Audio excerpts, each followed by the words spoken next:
नमस्कार दोस्तों, मैं हूं राज शर्मा। आप देख रहे हो यूट्यूब चैनल हाईवे नाइट।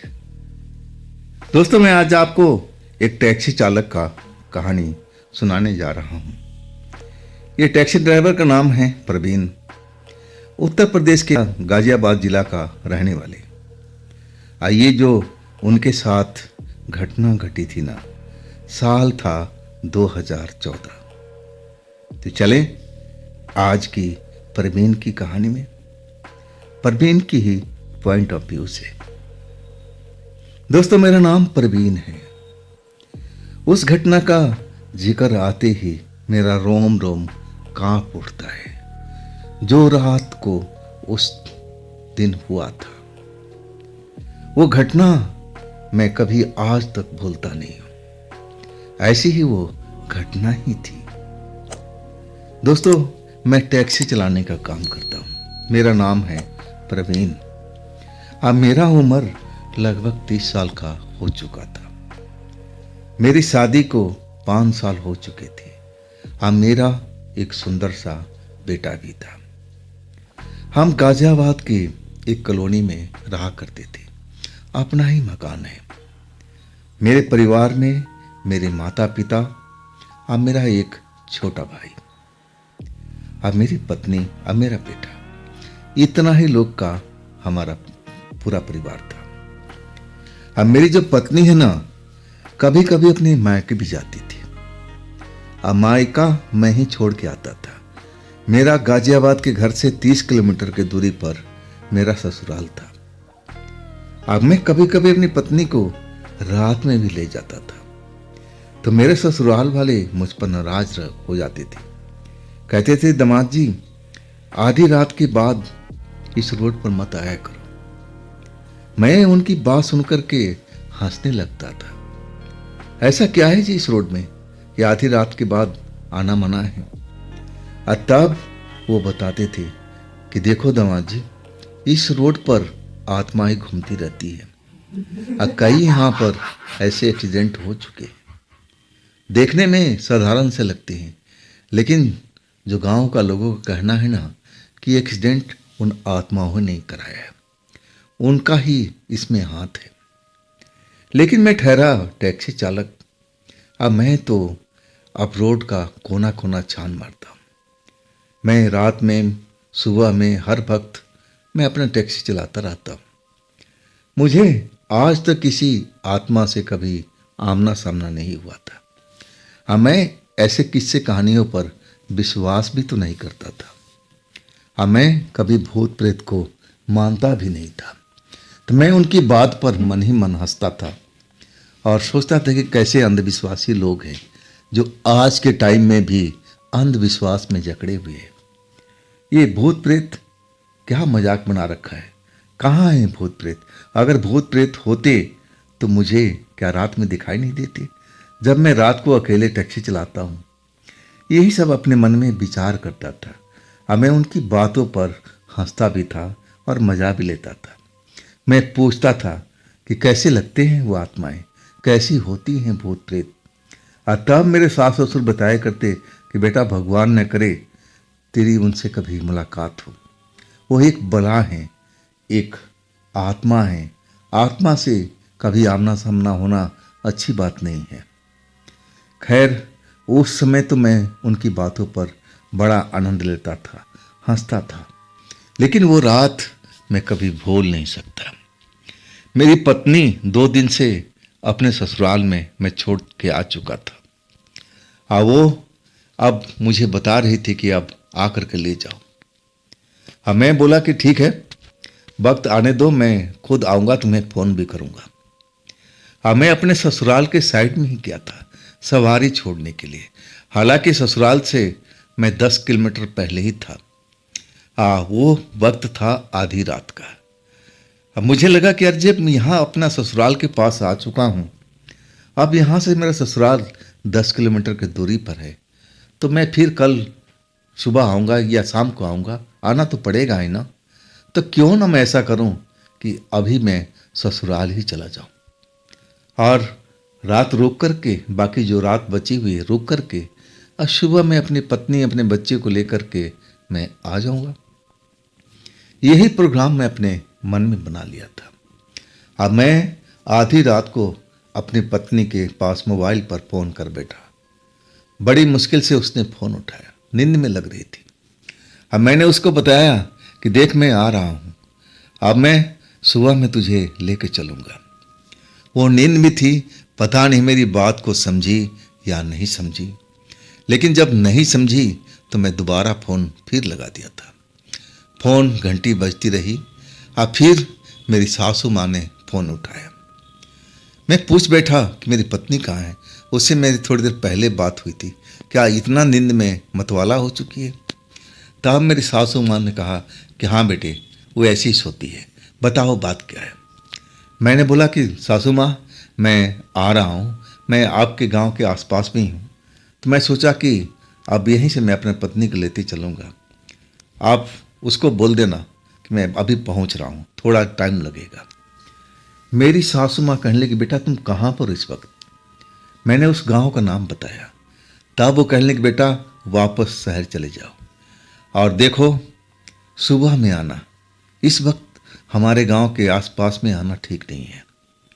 मैं समझ गया कि सासू माँ ने वही रोना शुरू कर दिया है, वही भूत प्रेत आत्माएं जो कभी मैंने देखा नहीं था।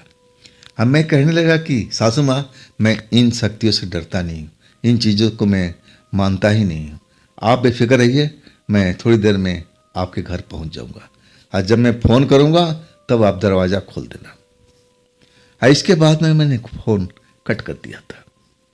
मुझे अपने पत्नी पे गुस्सा आ रहा था, कितनी गहरी नींद है, मेरे फ़ोन को सही से जवाब भी नहीं दिया और दूसरी बार तो फ़ोन उठा के राजी नहीं हो रही थी। चलो घर पर आने दो और तब मैं उसका क्लास लगाऊंगा, इतना गहरी नींद कोई सोता है क्या? खैर सवारी उतर चुकी थी। अब मैं अपने ससुराल से 10 किलोमीटर की दूरी पर था। टैक्सी मैंने घुमा लिया, उसी गांव की तरफ चल पड़ा। अब गांव जो था ना, 2 किलोमीटर बस मात्र बचा हुआ था, लेकिन वो 2 किलोमीटर मुझे एक अलग सड़क पर जाना था। वो मेन सड़क से अलग सड़क थी जो गांव की साइड में जा रही थी। और सासू माँ के कहना था या मेरे ससुर के कहना था कि वही 2 किलोमीटर का इलाका जो है वही हॉन्टेड है। उस जगह पर कुछ न कुछ साल में 6 महीना में कुछ न कुछ होता रहता है। उस रोड पर गाड़ियों का एक्सीडेंट हो जाता है और गांव का लोगों का मानना था कि वो जगह ही हॉन्टेड है। वो मरी हुई जो लोग हैं अब वो आत्मा बन जाते हैं, भूत प्रेत बन जाते हैं। अब फिर वो खून मांगते हैं, गांव का लोगों का कहना है, और वो खून की बलि मांगते हैं। और साल में और 6 महीने में कभी न कभी ऐसा एक्सीडेंट होता था वहाँ पर, जहाँ पर लोग जिंदा नहीं बचते थे। और गांव वालों का वही मत था कि इसमें वो भूत प्रेत का हाथ है। और यही मैं सोचता हुआ वो सड़क पर आ चुका था। मैं लगभग 2-4 मिनट उस सड़क पर चल भी चुका था। अब वो दोनों साइड में पेड़ घने घने दिखाई दे रहे थे। अब बीच में से सड़क जा रही थी। आसमान में चांद निकला हुआ था, मौसम बिल्कुल साफ था, बादल कोई थी नहीं, तो चांद की प्रकाश बड़ा अच्छा लग रहा था। उस रात में मैं उस चांद का प्रकाश का मजा ले रहा था और धीरे धीरे गाड़ी उस पतली रोड पर चलाए जा रहा था। मुझे अनुमान था कि मैं जल्द से जल्द उस गांव तक पहुंच जाऊंगा, अपने ससुराल में पहुंच जाऊंगा। और वही हुआ। मैं चल रहा था, अचानक एक बड़ा सा पेड़ मुझे दिखाई दिया और जैसे ही उस पेड़ के पास में गुजरने लगा, अचानक लगा कि मेरे इंजन घरघरा करके रुक गया। ये तो अक्सर हम टैक्सी ड्राइवरों के साथ में होता रहता है। ऐसा कोई महीना नहीं हो जहां ऐसा मामला सुनने को ना मिला हो। खास करके मेरी टैक्सी में ऐसा नुक्स तो आ ही जाता था, लेकिन उस नुक्स का मेरे पास में इलाज भी था। अब मैं थोड़ा बहुत इंजन के बारे में जानकारी रखता था। अब मुझे लगा कि ये मैं फॉल्ट को जल्दी सही कर दूंगा। अब गाड़ी तो रुक गई थी। मैं अपने सीट से उतर करके बोनट पर झुका हुआ और उस फॉल्ट को ढूंढ रहा था कि जो फॉल्ट हुआ तो क्या हुआ, क्योंकि गाड़ी में अब ईंधन भी था, बैटरी भी मुझे सही लग रही थी, तो गाड़ी रुकने का कोई मतलब नहीं था। जरूर अब यही जो फॉल्ट मुझे समझ में आ रहा था, इसी की वजह से गाड़ी रुकी है, यानी बैटरी के तार फ्यूज बॉक्स से अब ऐसा कई बार हो जाता था कि लूज हो जाता था, और वो फॉल्ट को मैं कई बार अपने हाथों से सही कर दिया था। लेकिन जब गड्ढे उड्ढे आते थे ना तो गाड़ी जंप करती थी, और तभी मुझे लगता था कि वो चीज़ हिल जाता था। आज ही मुझे वही चीज़ महसूस हुआ था। मैं अब उसी चीज़ को सही कर रहा था। तभी मुझे पेड़ के दूसरी साइड में एक अलाव जलता हुआ दिखा, और अलाव के थोड़ी दूरी पर एक घर दिखा, और वहाँ घर के दरवाजे पर एक लालटेन जलता हुआ दिखाई दे रहा था। मतलब जहाँ पर मेरी गाड़ी खराब हुई थी ना, वहाँ पर एक घर था। तब तो मेरी हिम्मत और बढ़ चुकी थी कि मुझे कोई डरने की आवश्यकता नहीं, और वैसे मुझे डर लगता भी नहीं था।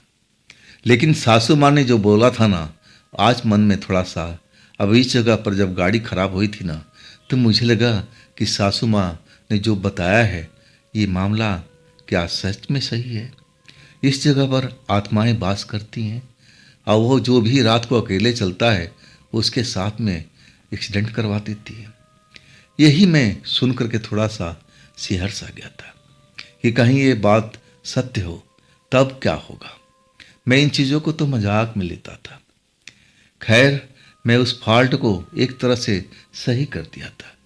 आज जब मैं अपने स्टीयरिंग पर बैठा और सेल्फ लेने लगा तो बैटरी बोल गई। मतलब ये फॉल्ट सिर्फ बैटरी का है और कुछ नहीं है। इसका भी इलाज मेरे पास में था। इलाज था धक्का लगाना, और धक्का लगाने के लिए दो इंसान का जरूरत था। एक भी होता तो मैं काम चला लेता, और तभी मेरी टैक्सी का इंजन स्टार्ट हो पाता। अब मैं पीछे पीछे में पड़ा हुआ था बीच सड़क पर, पतली रोड पर, पेड़ के पास। अब मेरी जो कार थी, टैक्सी थी, रुकी पड़ी थी। अब फॉल्ट भी मुझे अब समझ में आ गया था। ये फॉल्ट मेरी बैटरी की है, और ये बैटरी कभी ऐसा धोखा करती भी थी। अब ये चार्ज सही ढंग से नहीं हो पाई। जरूर कोई ना कोई रीज़न होगा। चलो, अब कोई दो आदमी मिल जाए ना तो धक्का लगा दे तो मेरी गाड़ी झटके से स्टार्ट हो जाएगी। अब मैं अपने ससुराल चला जाऊंगा, और सुबह इस फॉल्ट को मैकेनिक के पास सही कराऊंगा। अब ज़्यादा हो चुका है। मैं अपने मन में सारा सोच रहा था, लेकिन दो इंसान की जरूरत थी, वो मिलेंगे कहाँ पर। अलाव तो जल रहा था मेरे सामने में ही, पेड़ के पीछे। बाहर में लालटेन दरवाजे पर टंगी हुई थी, जिसमें से रोशनी भी आ रही थी, लेकिन वो कोई इंसान नहीं दिख रहा था। मतलब आधी रात की वक्त है, अब इंसान सो रहे होंगे। अब मैं काफ़ी देर सोचता रहा कि क्या मैं उस दरवाज़ा पर जाऊं, दस्तक दूं, और कोई मिले तभी तो मेरी बात बनेगी।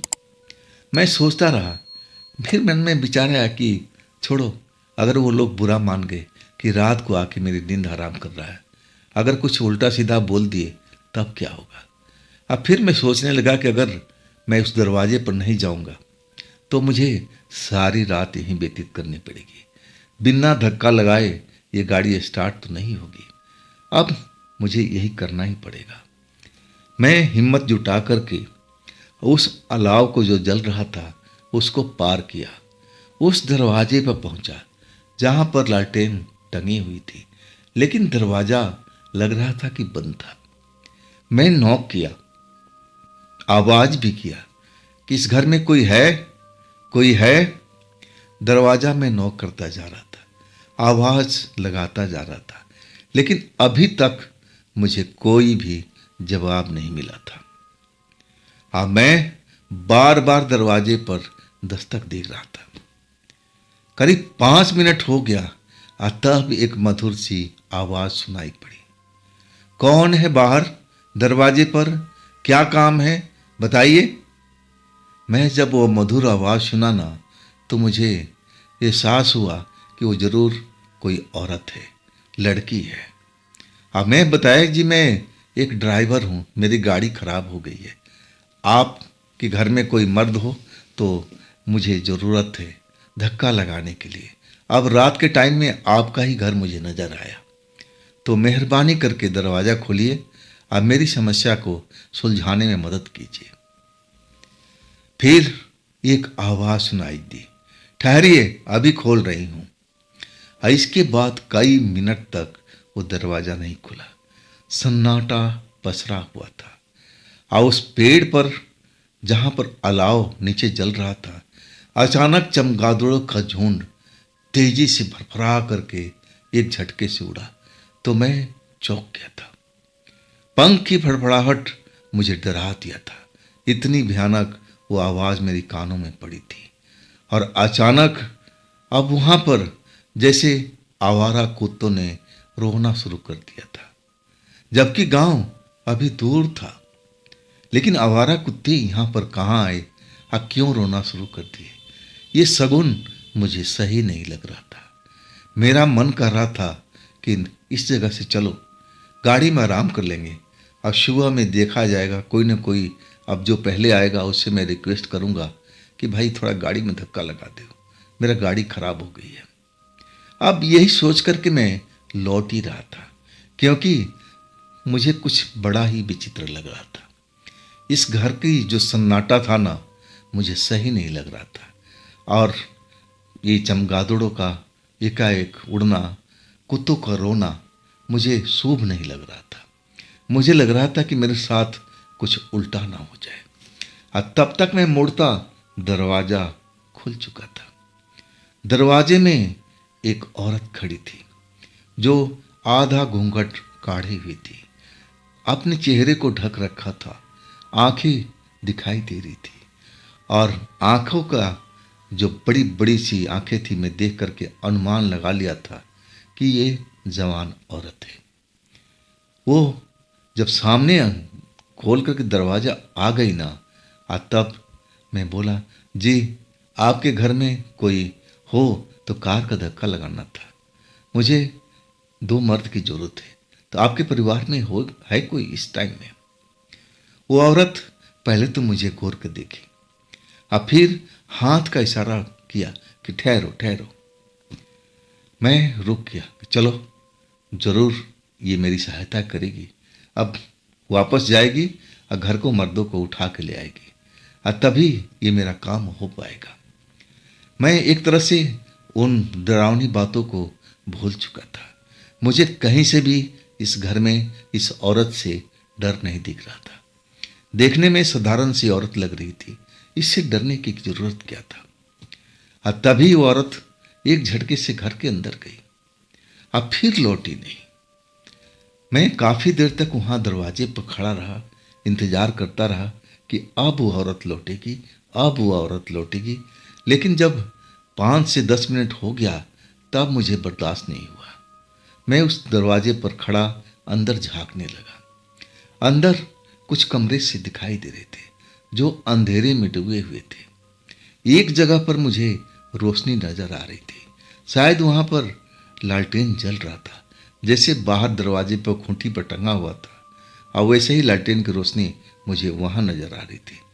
इसका मतलब वो औरत उसी घर में गई है। मैं थोड़ा अब दरवाजे के अंदर आ गया था, उस घर के अंदर। मैं अब वहीं से आवाज़ लगा रहा था कि भाभी जी, भैया उठ गए क्या, भैया उठ गए क्या?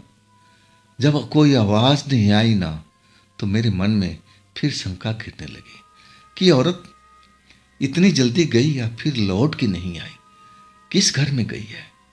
मेरा हिम्मत नहीं हो रहा था किसी अनजान के घर में अब घुसने का, लेकिन मैं दरवाजे से अंदर आ चुका था। अब मैं जोर जोर से आवाज़ें लगा रहा था कि भैया जी, आप सो रहे हैं तो थोड़ा मेरी उठ जाइए, मदद कर दीजिए, कार को थोड़ा सा धक्का लगा दीजिए। यही बोलते हुए मैं 2-4 कदम और आगे बढ़ चुका था। यही मैंने सबसे बड़ी गलती की थी, एक अनजान घर में मैं अंदर घुसने की अब कोशिश जो किया था। अचानक वो गेट जो था ना, धड़ाम से बंद हो चुका था, जैसे किसी ने बाहर से अब ये खींच के दरवाजा बंद कर दिया, अब बाहर से कुंडी लगा दिया। तभी एक भारी आवाज हंसने की सुनाई पड़ने लगी, जैसे कोई औरत बहुत जोर जोर से हंस रही हो, जैसे उसको बहुत आनंद आ रहा हो। ये हंसी इतनी डरावनी थी कि मेरी रोम रोम कांप गया था। मैं उसी वक्त में समझ गया था, दरवाज़ा बंद होते ही, कि मैं एक जाल में फंस चुका हूँ। अब मेरे साथ में बहुत कुछ हो सकेगा। मेरे साथ ऐसा मैंने सोच लिया था कि बेटा अब तुम फंस चुके हो, तुम्हें किसी के घर में इतना अंदर आने की जरूरत नहीं थी, तुम दरवाजे पर रहते, लेकिन तुम तो घर के अंदर आ चुके हो, अब भुगतो। तभी वो हंसी उसी जगह से आ रही थी जहां पर लालटेन जल रहा था। और वही औरत, वही कपड़ा, सब कुछ वही पहनी हुई थी, और वो हंसते हुए मेरी तरफ आ रही थी। जब मैंने उसका चेहरा देखा, चेहरा तो ढका हुआ था, आंखें दिखाना तो पहली बार में तो एक साधारण सी आंखें नजर आ रही थी, लेकिन इस वक्त में वो आंखें सुर्ख लाल थी और वो हंसती जा रही थी। जब हंसती थी ना, तो उसके जो पल्लू था वो थोड़ा इधर उधर हो जाता था। तब मैंने उसका जो शक्ल देखा ना, तो मैं कांप गया था। वाकई में उसके चेहरे पर, ठुड्डी पर कोई मांस नाम का चीज नहीं थी, पूरा जबड़ा बिना मांस का था। अब बड़ा ही घिनौना, अब बड़ा ही डरावना लग रहा था। बस दांत दांत, जबड़ा जबड़ा, ठुड्डी का हड्डी तक दिख रहा था। मैं तो कांप गया था उसको देख करके, और ऊपर से उसकी डरावनी हंसी, वो जैसे मेरा हार्ट अटैक करने के लिए काफी था। अब मैं उल्टे पैर दरवाजे पर भाग करके आया, लेकिन दरवाजा खोलने का कोशिश करने लगा, लेकिन दरवाजा जैसे बाहर से किसी ने बंद कर दिया हो, सांकर लगा दिया हो। हे ईश्वर, अब मैं क्या करूं, अब मैं क्या करूं। एक तरह से मैं रोने लगा था, और वो लड़की, औरत लगातार हंसते हुए मेरे नज़दीक पहुंच रही थी। मैं अब समझ चुका था कि भूत प्रेत आत्मा किसे कहते हैं। ये वही चीज है, अब मुझे ये छोड़ेगी नहीं। जैसा मेरे सासू माँ बताया करती कि उस रोड पर आत्माएं अब घूमती रहती है, टहलती रहती है, तो जरूर ये आत्मा ही की सब कारनामा है। ये जो औरत है ना, एक आत्मा ही है, ये जरूर चुड़ैल है। मैं तो सर से पैर तक कांप गया था। मन ही मन ईश्वर को याद कर रहा था कि हे प्रभु, मेरी जान बचाइए। मैं इन चीज़ों पर कभी विश्वास नहीं करता था। प्रभु, आज मेरी जान बचा लीजिए, आज जान बचा लीजिए प्रभु। बार बार वही सब मैं कर रहा था, और अचानक मेरी फोन की घंटी बजी। अब फोन की घंटी जैसे ही बजी ना, मैं देरी नहीं किया उठाने में। उधर से ससुर जी की आवाज आ रही थी, बेटा तुम कहां पर हो। मैं रोते हुए कहने लगा कि मैं, आत्माओं ने मुझे पकड़ लिया है। मैं एक पेड़ के पास, बड़ा सा जो पेड़ है ना स्टार्टिंग में, वहीं पर मैं फंसा हूँ, एक घर के अंदर में हूँ। इसके बाद फोन अपने आप बंद हो चुका था, जैसे उसकी बैटरी समाप्त हो चुकी हो। लेकिन जो मैं अपने ससुर को बताना चाहता था, एक झटके में बता दिया था, रोते हुए। इसके बाद मेरा फोन बंद हो चुका था। वो औरत अब भारी आवाज में कह रही थी कि तू इस घर से निकल नहीं पाएगा, तेरा मौत इसी घर में होना है। अब मैं तेरा शरीर का एक एक बूंद निचोड़ लूंगी। मैं बहुत दिन से प्यासी हूं, मुझे भूख लग रही है, अब मुझसे रहा नहीं जा रहा है। इसके बाद वो मेरी तरफ आ चुकी थी, बिल्कुल समीप आ चुकी थी। आज जब पहली बार आई थी ना, तो उसके शरीर से कोई दुर्गंध नहीं निकल रहा था, लेकिन इतना दुर्गंध उसके शरीर से निकल रहा था जैसे नाले में से, गंदे नाले से निकली हो, कीचड़ में लथपथ होकर के, वैसे ही शरीर से उसका वो दुर्गंध आ रहा था। मुझे अब वो डर का एहसास हो चुका था, कि मैं अब बच नहीं पाऊंगा, ये मेरी आखिरी रात है। ये जैसा ये औरत कह रही है वैसा ही मेरे साथ में करेगी। मैं अपने आप को ईश्वर के हवाले कर दिया था कि हे प्रभु, मेरी आप रक्षा कीजिए, रक्षा कीजिए। मैं जो अपने इष्ट देव थे उनको याद कर रहा था कि हे इष्ट देव, आप मुझे बचा लीजिए, आप मुझे बचा लीजिए। आज के बाद ऐसी गलती कभी नहीं करूँगा। मैं अनजानी जगह में राहत में आने की कभी भी गलती नहीं करूँगा, जैसा गलती मैंने आज किया है। और अचानक मेरी गाड़ी का जैसे हॉर्न बज पड़ा अपने आप। हॉर्न ऐसा बजा ना कि रुकने का नाम नहीं ले रहा था। जैसे लगा कि कोई बच्चा आकर के स्टीयरिंग पर बैठ चुका हो और लगातार हॉर्न को दबाए जा रहा हो। मेरी बैटरी तो डेड हो चुकी थी, तो ये हॉर्न अपने आप कैसे बजने लगा। मुझे तो लगा कि बस अब मैं नहीं बचूंगा। लेकिन जब जैसे ही हॉर्न की आवाज़ सुनाई पड़ी ना, तो मेरे शरीर में जैसे जान सी लौट आई थी कि कौन बजा रहा हॉर्न, जरूर मदद मेरे पास पहुंच गई है। और तभी तो गाड़ी से हॉर्न बज रहा है। अब वाकई में जैसे हॉर्न बजना शुरू हुआ ना, वो औरत जो मेरे पल पल नज़दीक होती जा रही थी, हंसती हुई और मुझे धमकाती हुई कि तू अब इस जगह से वापस नहीं निकल पाएगा।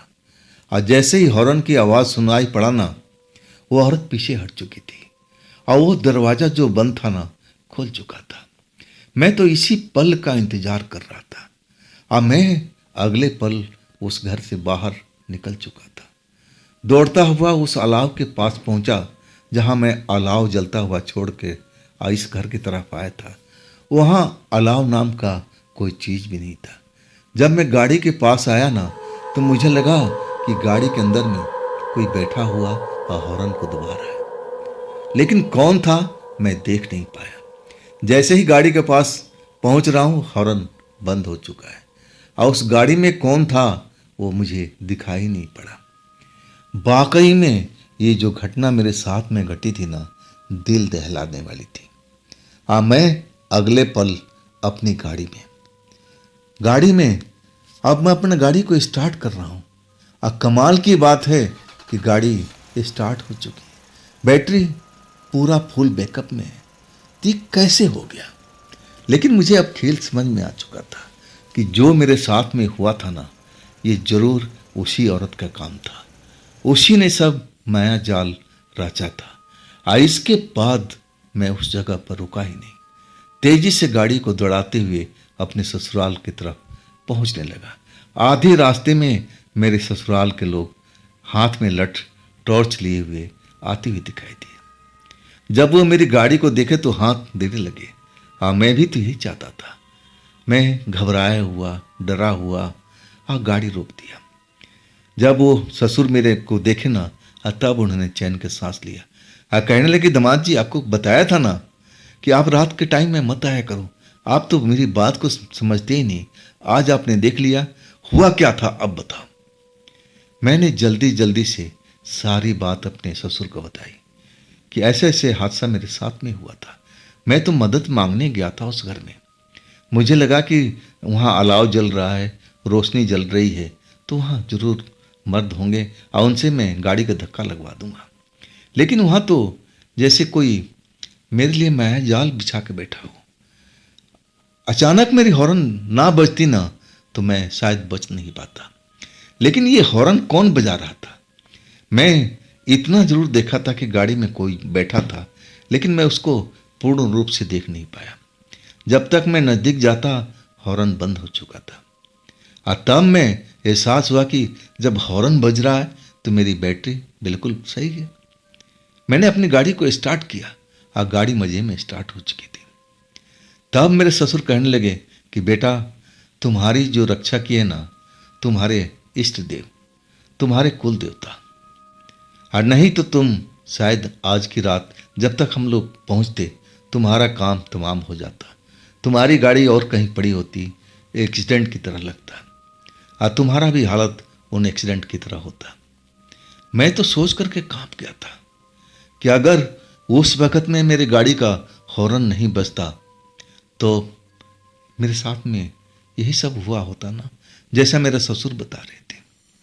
लेकिन मैं उन भगवान को, अपने इष्ट देव को बहुत बहुत नमन कर रहा था कि हे प्रभु, हे इष्ट देव, आपने मेरी मदद किया। अगर उस रात को आप मेरे पास में नहीं आते, गाड़ी में आकर के हॉर्न नहीं बजाते, तो शायद वो औरत मुझे उस घर से बाहर निकलने में नहीं देती। अब वाकई में वो घर एक खंडहर था, टूटा फूटा सा था। और उस रात में अब ऐसा घर की तरह लग रहा था जैसे उस घर में इंसान रहते हो। अलाव भी जलता हुआ नजर आया, जबकि मैं जब वापसी आया था तो वहाँ अलाव नाम का चीज़ नहीं था। आज जब मैं गाड़ी में चल पड़ा था ना, तो उस दरवाजे पर कोई भी लालटेन नहीं चल रही थी। वहाँ तो अंधेरा अंधेरा जैसा छाया हुआ था। और तब मुझे सारा खेल समझ में आ गया था। और इसके बाद मैं कभी भी अपने ससुराल में रात के टाइम मैं जाता ही नहीं था। और दिन में भी जाता ना था तो उस पेड़ के पास जैसे ही गुजरता था ना, तो मेरा दिल धड़कने लगता था। मुझे लगता था कि वो औरत आज भी वहीं पर है। अब मुझे इस पल भी देख रही है कि बेटा उस रात तो बच गया, अब मैं तुझे अब इंतजार कर रही हूँ कि तू कब मेरे जाल में फंसे। इस बार मैं तुम्हें छोड़ूंगी नहीं। तो दोस्तों, ये थी आज की कहानी। आज की कहानी प्रवीण टैक्सी ड्राइवर की। ये कहानी आपको कैसी लगी, आप कमेंट में ज़रूर बताइएगा। और दोस्तों, अगर आपके पास भी ऐसी कोई घटना है जो आप मुझे बताना चाहते हो, तो आप मुझे इंस्टाग्राम पर या मेरे व्हाट्सएप नंबर पर आप ज़रूर संपर्क कीजिएगा। दोस्तों, ये भी चैनल आप ही का है, तो इसको भी अपना प्यार दीजिए, लाइक कीजिए, सब्सक्राइब कीजिए, शेयर कीजिए। और फिर हम मिलते हैं अगले रोज़ इसी चैनल पर, इसी समय में। आप लोग अपना ख्याल रखिएगा।